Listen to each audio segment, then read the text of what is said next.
ಕಡೆ ಉಪಚುನಾವಣೆ ಕದನ, ಮತ್ತೊಂದು ಕಡೆ ಈಗ ಮಂಡ್ಯದಲ್ಲಿ ಕುರುಬರ ಸಂಘದ ಜಿಲ್ಲಾಧ್ಯಕ್ಷ ಗಾದಿಗೆ ಕಿತ್ತಾಟವೇ ನಡೀತಾ ಇದೆ. ಇಲ್ಲೂ ಕೂಡ ಹೈ ಡ್ರಾಮಾ ನಡೆದಿದೆ. ಒಂದು ಕಡೆ ದಾವಣಗೆರೆಯಲ್ಲಿ ಹೈ ಡ್ರಾಮಾ ನಡೀತು, ಮತ್ತೊಂದು ಕಡೆ ಬಾಗಲಕೋಟೆಯಲ್ಲಿ ಸ್ವಲ್ಪ ಕನ್ವಿನ್ಸ್ ಆದ್ರು. ಇದೀಗ ನಗರದ ಕುರುಬರ ಸಂಘ ಕಚೇರಿ ಆವರಣದಲ್ಲೇ ಹೈ ಡ್ರಾಮಾ ನಡೆದಿದೆ. ಕುರುಬರ ಸಂಘದ ಜಿಲ್ಲಾಧ್ಯಕ್ಷರಿಗೆ ಮಸಿ ಎರಚಿ ಆಕ್ರೋಶವನ್ನು ಹೊರಹಾಕಿದ್ದಾರೆ. ಅವಧಿ ಮುಗಿತಾ ಇರೋದ್ರಿಂದ ಜಿಲ್ಲಾಧ್ಯಕ್ಷ ಬಿಡುವಂತೆ ಇದೀಗ ಪಟ್ಟನ್ನ ಹಿಡಿದಿರುವಂತದ್ದು. ಕುರುಬರ ಸಂಘದ ಜಿಲ್ಲಾಧ್ಯಕ್ಷ ಸುರೇಶ್ಗೆ ಮಸಿ ಎರಚಿ ಆಕ್ರೋಶವನ್ನ ಹೊರಗಾಕಿದ್ದಾರೆ.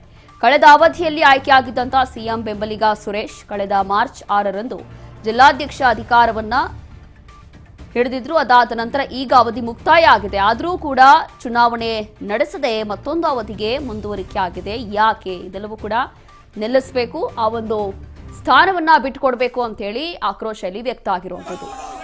ಜಿಲ್ಲಾಧ್ಯಕ್ಷರಾಗಿ ಮುಂದುವರಿಯಲು ಹಿಂಬಾಗಿಲಿನಿಂದ ಪ್ರಯತ್ನ ನಡೀತಾ ಇದೆ. ಜಿಲ್ಲಾಧ್ಯಕ್ಷ ಸುರೇಶ್ ನಡೆಗೆ ಕುರುಬರ ಸಂಘದ ಸದಸ್ಯರಿಂದ ಭಾರೀ ಆಕ್ರೋಶ ವ್ಯಕ್ತ ಆಯಿತು. ಇಲ್ಲೂ ಕೂಡ ಗಲಾಟೆ ಗದ್ದಲ ನೋಡ್ತಾ ಇದ್ವಿ, ದೃಶ್ಯಗಳಲ್ಲಿ ಗಮನಿಸಬಹುದು. ಇಲ್ಲೂ ಕೂಡ ಹೈ ಡ್ರಾಮವೇ ನಡೆದಿದೆ. ಇಂದು ಸಂಘದ ಕಚೇರಿಗೆ ಬಂದಿರುವಂತಹ ಪದಾಧಿಕಾರಿಗಳಿಗೆ ಈ ರೀತಿಯಾಗಿ ಆಕ್ರೋಶವನ್ನು ಹೊರಹಾಕಿದ್ದಾರೆ.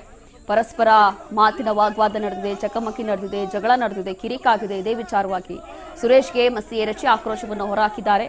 ಪೊಲೀಸರ ರಕ್ಷಣೆಯಿಂದ ತೆರಳಿರುವಂತಹ ಕುರುಬರ ಸಂಘದ ಅಧ್ಯಕ್ಷ. ಇಷ್ಟೆಲ್ಲ ಆಗಿದೆ. ಸೆಕ್ಯೂರಿಟಿ ಜೊತೆ ಅಲ್ಲಿಂದ ಅವರು ಎಕ್ಸಿಟ್ ಆಗಿದ್ದಾರೆ. ಮತ್ತಷ್ಟು ಮಾಹಿತಿಯನ್ನ ಕೊಡ್ತಾರೆ ನಮ್ಮ ಪ್ರತಿನಿಧಿ ಪ್ರವೀಣ್ ಕುಮಾರ್. ಪ್ರವೀಣ್, ಇಲ್ಲಿ ಮಂಡ್ಯದಲ್ಲೂ ಕೂಡ ಈ ರೀತಿಯಾಗಿ ಕಿತ್ತಾಟ, ಹೈ ಡ್ರಾಮಾ ನಡೆದಿದೆ. ಏನಾಗ್ತಾ ಇದೆ ಅಂತ ಹೇಳಿ ಗೊತ್ತಾಗ್ತಾ ಇಲ್ಲ. ಇಲ್ಲೂ ಕೂಡ ಅವರ ಅವಧಿ ಮುಗಿದು ಹೋಗಿದೆ ಅಂತಂದ್ರೆ ಆ ಸ್ಥಾನವನ್ನ ಬಿಟ್ಕೊಡ್ಬೇಕು. ಯಾಕೆ ಬಿಟ್ಕೊಟ್ಟಿಲ್ಲ? ಏನ್ ಕಾರಣ ಇದಕ್ಕೆ?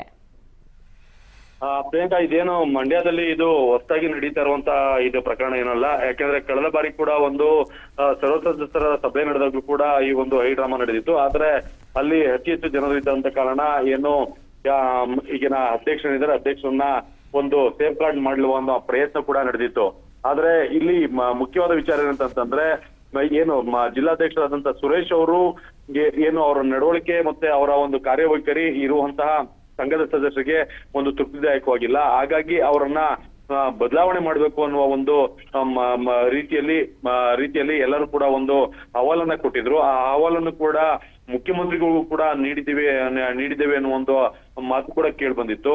ಇವರು ಸಿದ್ದರಾಮಯ್ಯರ ಆಪ್ತ ವಲಯದಲ್ಲಿ ಅತಿ ಹೆಚ್ಚು ಗುರುತಿಸಿಕೊಂಡಿರೋ ಕಾರಣ ಮತ್ತೆ ಅಲ್ಲಿ ಆಪ್ತ ವಲಯದಲ್ಲಿರುವಂತವರು ಕೂಡ ಇವರ ನಿಕಟ ಸಂಪರ್ಕದಲ್ಲಿರುವ ಕಾರಣ ಇವರ ಒಂದು ಅವಧಿ ಮುಗಿದ್ರು ಕೂಡ ಅವರನ್ನ ಬದಲಾವಣೆ ಮಾಡುವ ಒಂದು ಪ್ರಯತ್ನ ಇದುವರೆಗೂ ಕೂಡ ನಡೆದಿಲ್ಲ. ಮತ್ತೆ ಎಲ್ಲರ ಸರ್ವ ಸದಸ್ಯರ ಪ್ರಯತ್ನದಿಂದ ಸಾಕಷ್ಟು ಕೋಟ್ಯಾಂತರ ರೂಪಾಯಿ ಅನುದಾನವನ್ನ ತಂದು ಕುರುಬರ ಏನು ಒಂದು ಸಂಘ ಏನಿದೆ ಮತ್ತು ಆ ಒಂದು ಹಾಸ್ಟೆಲ್ ಏನಿದೆ ಅದನ್ನ ಜೀರ್ಣೋದ್ಧಾರ ಮಾಡುವಂತಹ ಮತ್ತೆ ಹೊಸ ಹಾಸ್ಟೆಲ್ ನಿರ್ಮಾಣ ಮಾಡುವಂತ ಕೆಲಸವೂ ನಡೆದಿತ್ತು. ಅದರಲ್ಲೂ ಕೂಡ ಅಕ್ರಮವನ್ನ ಎಸಗುತ್ತಾ ಇದ್ದಾರೆ. ಮತ್ತೆ ಬೇರೆ ಪದಾಧಿಕಾರಿಗಳಿಗೆ ಮತ್ತೆ ಬೇರೆ ಮುಖಂಡರುಗಳಿಗೆ ಅವಕಾಶವನ್ನ ನೀಡ್ತಿಲ್ಲ ಅನ್ನೋದು ಇಲ್ಲಿಯ ಜನರ ಆಕ್ರೋಶ ಆಗಿರುವಂತದ್ದು. ಥ್ಯಾಂಕ್ ಯು ಪ್ರವೀಣ್ ಕುಮಾರ್, ನಿಮ್ಮೆಲ್ಲ ಮಾಹಿತಿಗಾಗಿ.